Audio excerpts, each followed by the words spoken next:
వాక్యమే నన్ను బ్రతికించెను, బాధలలో నెమ్మదినిచ్చెను.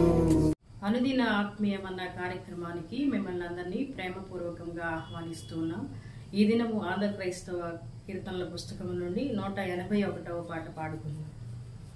రాజులకు రాజైన ఈ మన విభుని పూజ సేయుటకు రండి, రాజులకు రాజైన ఈ మన విభుని పూజ సేయుటకు రండి.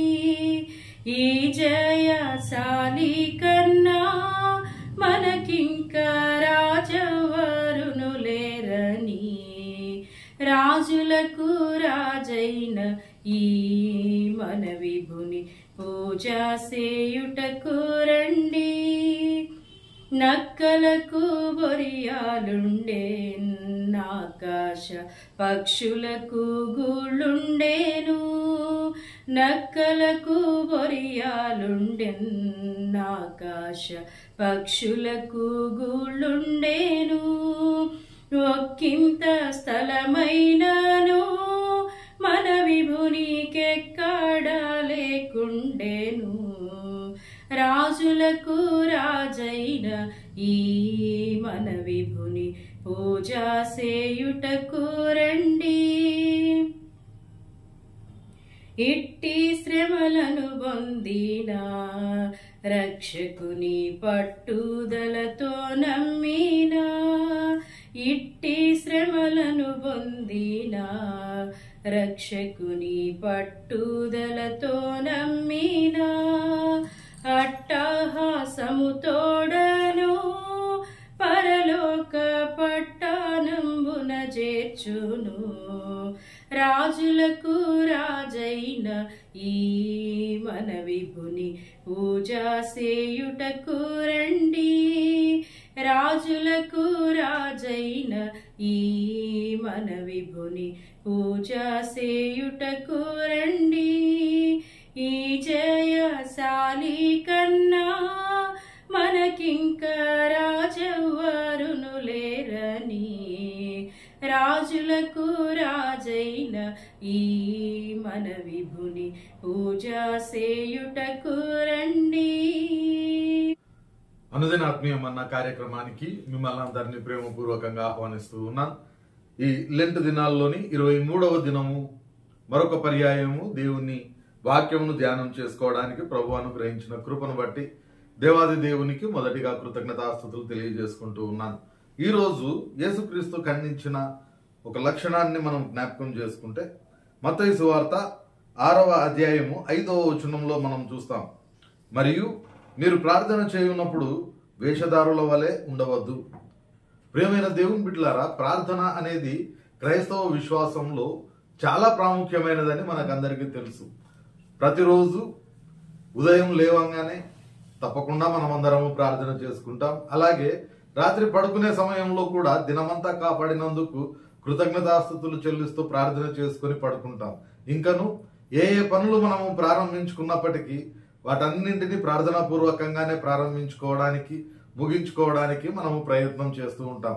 కాబట్టి మన యొక్క జీవితాల్లో ప్రార్థన అనేది చాలా ప్రాముఖ్యంగా మనం చూస్తూ ఉంటాం. కానీ ఆ ప్రార్థన సిన్సియర్గా ఉండాలి, అప్పుడే అది దేవుని చేత అంగీకరించబడే ప్రార్థనగా ఉంటుంది.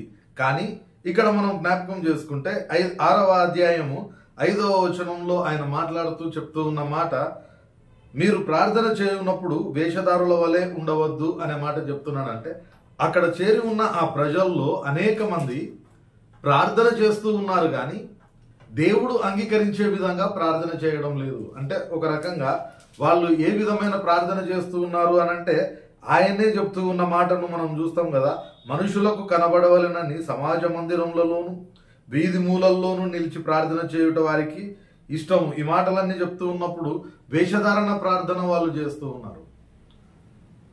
అందుకే ఆయన చెప్తూ ఉన్న మాట మనుషులకు కనబడవలెనని అనే మాటను ఆయన చెప్తూ ఉన్నాడు. కాబట్టి వాళ్ళు ప్రార్థన చేస్తూ ఉన్నప్పుడు దేవుడు అంగీకరించే విధమైన సిన్సియర్ ప్రేయర్ వాళ్ళు చేయట్లేదు, కానీ వేషధారణ ప్రార్థన, జనం యొక్క అటెన్షన్ కొరకు లేదంటే జనము తాము ఎంతో ప్రార్థనా పరులు అనుకోవాలి అనే ఉద్దేశంతోనే వాళ్ళు ప్రార్థన చేస్తూ ఉన్నారు తప్ప దేవునితో సంభాషించడానికి ప్రార్థన ఒక చక్కటి ఛానల్ అని వాళ్ళు మర్చిపోతూ ఉన్నారు. కాబట్టి అటువంటి ప్రార్థనను యేసుక్రీస్తు ఖండిస్తూ ఉన్నట్లుగా మనం చూస్తూ ఉన్నాం. ప్రియమైన దేవుని బిడ్డలారా, ఇక్కడ మనం చూస్తే ఈ వేషధారణ ప్రార్థన ఎలా ఉంటది అని అంటే, మొట్టమొదటిది మనుషులకు కనబడవలెనని ఉంటది. ఎంతసేపు మనుషులు చూస్తున్నారా లేదా, మేము ప్రార్థనా పరులని వాళ్ళు అనుకుంటున్నారా లేదా అన్నట్లుగానే వాళ్ళు చూస్తూ ఉంటారు. వాళ్ళ దృష్టి అంతా కూడా పేరుకు ప్రార్థన కోసం వాళ్ళు నిలబడినప్పటికీ ఎంతమంది తమను చూస్తున్నారు అనే దాని మీదే ధ్యాస ఉంటది తప్ప చేసే ప్రార్థన మీద కాదు.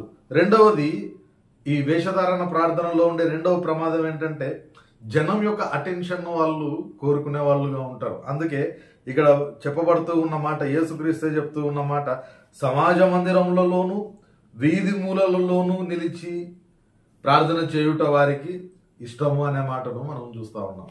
కాబట్టి ఆ మూలల్లో ఉన్నప్పుడు ప్రజలు ఎక్కువ మంది వాళ్ళను చూస్తారు. కాబట్టి జనం చూడడం వాళ్ళకి కావాలి, దేవుడు వాళ్ళ ప్రార్థన అంగీకరిస్తున్నాడా లేదా అనేది వాళ్ళు పట్టించుకోవట్లేదు. ఎంతసేపు కూడా లోకరీతిగానే వాళ్ళు ఆలోచన చేస్తూ ఉన్నారు. మూడవది, ఈ వేషధారణ ప్రార్థనలో ఉండే మూడవ ప్రమాదం ఏంటి అని అంటే, వాళ్ళు అనవసరమైన మాటలన్నీ కూడా వారి యొక్క ప్రార్థనలో చెప్తా ఉంటారు.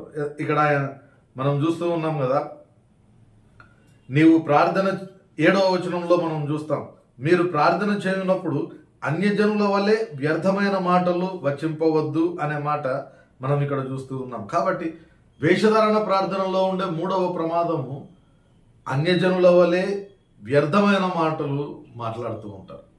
కాబట్టి ఈ మూడు ప్రమాదాలు వేషధారణ ప్రార్థనలో ఉన్నాయి. మొదటిది, పబ్లిక్ చూడాలి అని, జనం చూడాలి అనే కాన్సన్ట్రేషన్. రెండవది, జనము తమను గమనిస్తున్నారా లేదా అని అదొక ఆలోచన. మూడవది, అనవసరమైన మాటలు ఎక్కువగా వాళ్ళ యొక్క ప్రార్థనలో ఉంటూ ఉంటాయి. ఇటువంటి వేషధారణ ప్రార్థనను యేసుక్రీస్తు ప్రభు వారు ఖండిస్తూ ఉన్నారు. కారణం ఏంటి అని అంటే, ఆ విధంగా ఆలోచన చేసి వేషధారి అయిన ప్రార్థన ఎప్పుడైతే చేస్తూ ఉన్నారో, జనము ఇష్టపడే విధంగా లోకరీతి అయిన ప్రార్థననే వాళ్ళు చేస్తారు తప్ప అది దేవుని దగ్గరికి పోదు. ఆ ప్రార్థన విన్న వాళ్ళు కూడా ఒక రకంగా సైకలాజికల్ గా వాళ్ళను అట్రాక్ట్ చేసేదిగా ఉంటది. కాబట్టి వాళ్ళందరి ద్వారా, ప్రజలందరి ద్వారా వాళ్ళకు ఆల్రెడీ ఆ యొక్క బహుమానం వచ్చే ఉంటది. ఇక వాళ్లకు దేవుని నుండి రావడానికి ఏది కూడా ఉండదు. కారణం ఏంటంటే, మనుషుల దగ్గర నుండి వాళ్ళు దానిని ఆల్రెడీ పొందుకున్నారు కాబట్టి ప్రియమైన దేవుని బిడ్డలారా, యేసుక్రీస్తు ఇక్కడ ఖండిస్తూ ఉన్నాడు. మనము ఈ లెంట్ దినాల్లో ప్రార్థన చేసుకునే సమయంలో ఎటువంటి ప్రార్థనను మనం చేసుకుంటూ ఉన్నామనేది ఖచ్చితంగా వాక్య ప్రకారం మనల్ని మనము విశ్లేషించుకుంటూ పరీక్షించుకోవాల్సిన అవసరత ఖచ్చితంగా ఉంటుంది. కాబట్టి మనము ఏ విధంగా ప్రార్థన చేస్తూ ఉన్నాం, ఇక్కడ యేసుక్రీస్తు ఖండించిన విధంగా వేషధారణ ప్రార్థనలో మనం ఉంటూ ఉన్నామా, లేకపోతే దాని క్రింది భాగంలో ఎలా మనము సిన్సియర్గా ప్రేయర్ చేయాలో కూడా నేర్పిస్తా ఉన్నాడు. వ్యక్తిగతంగా గదిలోనికి వెళ్ళి కేవలం నీ పరలోకపు తండ్రి మాత్రమే చూసే విధంగా నీ తలుపులు మూసుకొని అప్పుడు నీవు ప్రార్థన చేయమని చెప్తూ ఉన్నాడు.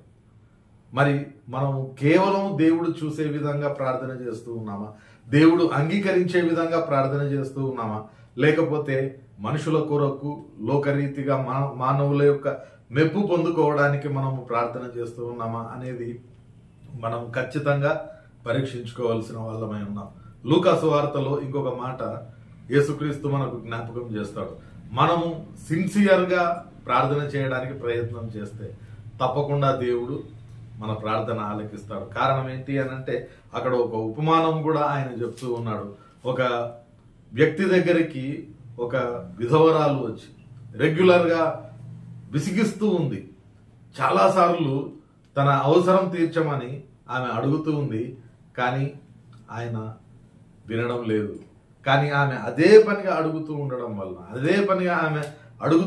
వలన ఆయన యొక్క మనసు మారిపోయి ఆయన ఏమనుకుంటూ ఉన్నాడంటే, ఇంతగా నేను దూరం చేసినప్పటికీ ఈమె ఇంకా కూడా అడుగుతూ ఉంది, కాబట్టి ఈమె యొక్క కోరిక తీర్చాలి అని అనుకుంటాడు. 18వ అధ్యాయం లూకా సువార్తలో మనము ఆ విషయాలను చూస్తాం.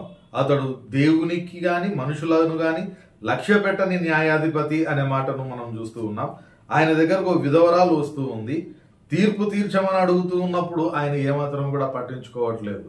కానీ ఆమె పదే పదే అడగడం వలన ఎవరి భయము లేకపోయినప్పటికీ ఆమె అంతగా అడుగుతున్నందుకు ఆ అన్యాయస్తుడైన వాడే కరిగిపోతూ ఉన్నప్పుడు న్యాయవంతుడైన దేవుడు మన ప్రార్థన ఆలకించడా? కాబట్టి ఖచ్చితంగా మన ప్రార్థన సిన్సియర్గా ఉన్నప్పుడు, వేషధారి అయిన ప్రార్థన కాక సిన్సియర్గా మనం ప్రేయర్ చేయగలిగితే తప్పకుండా దేవుడు మన యొక్క ప్రార్థనను ఆలకిస్తాడు, మన ప్రతి అవసరతను తీరుస్తాడు. కాబట్టి ఈ లెంట్ దినాల్లో మన యొక్క ప్రార్థనను కూడా మనం పరీక్షించుకోవడానికి, దేవుడు అంగీకరించే ప్రార్థన చేయడానికి ప్రయత్నం చేద్దాం.